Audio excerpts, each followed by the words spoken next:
Je lis du livre de Psaume 119, les versets 165 à 168, ce qui suit. Il y a beaucoup de paix pour ceux qui aiment ta loi, et il ne leur arrive aucun malheur. J'espère en ton salut, ô Éternel, et je pratique tes commandements. Mon âme observe tes préceptes, et je les aime beaucoup. Je garde tes ordonnances et tes préceptes, car toutes mes voies sont devant toi. Notre thème pour ce matin est la paix. Prions. Notre Seigneur et notre Dieu, nous sommes heureux d'arriver vers la fin de ce psaume 119. Merci, car nous avons vu tout au long de ce psaume que l'auteur parle de tes préceptes, de tes lois, de tes ordonnances. Tandis que nous découvrons ces versets, aide-nous à analyser et à agir en conséquence, nous t'en prions, au nom de Jésus et pour ta gloire éternelle. Amen.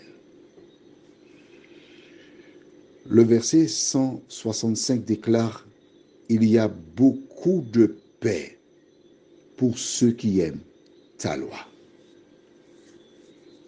De quoi s'agit-il? S'agit-il de paix entre l'homme et l'homme, ou encore entre l'homme et Dieu?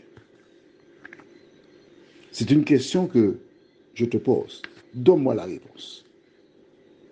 Jusqu'à présent, nous avons toujours bien collaboré. J'attends ta réponse. S'agit-il de la paix entre les hommes ou la paix avec Dieu?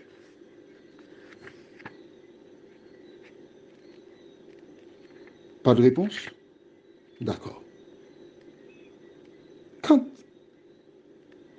il déclare il y a beaucoup de paix pour ceux qui font quoi? Qui aiment ta loi. Cela veut dire que tu es en paix avec Dieu, pas avec les hommes.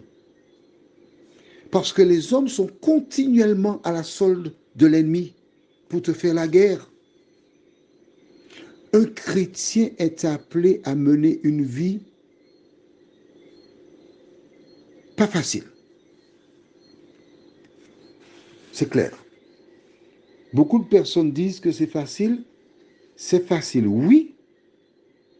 Mais quand tu as accepté Jésus, les forces du mal se liguent contre toi. Mais Jésus te donne la force pour remporter la victoire. Et c'est ça la bonne nouvelle. Alors, quand tu es en paix avec Dieu, c'est ça l'essentiel. Car Jésus déclare, vous aurez des tribulations, mais prenez courage, j'ai vaincu le monde. Dans Apocalypse 2, verset 10, voici le message de bienvenue qu'il adresse à ses enfants. Ne crains pas ce que tu vas souffrir.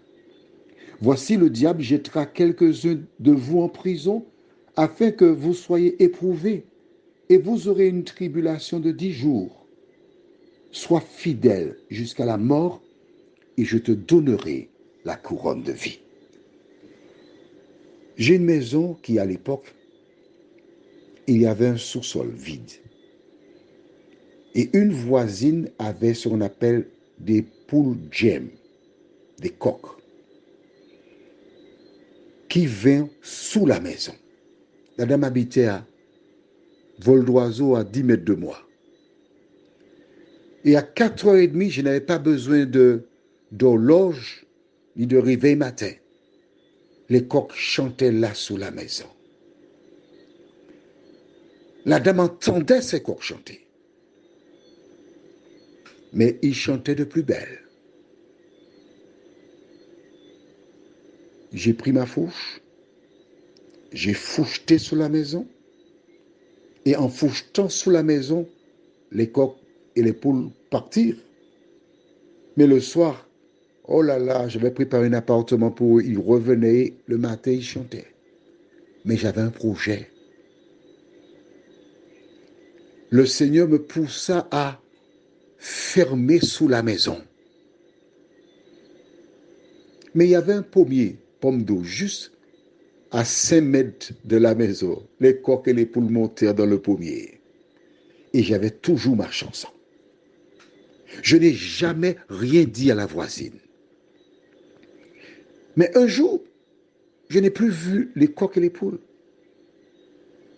Et posant la question au fils aîné, je dis, mais où sont les coqs et les poules?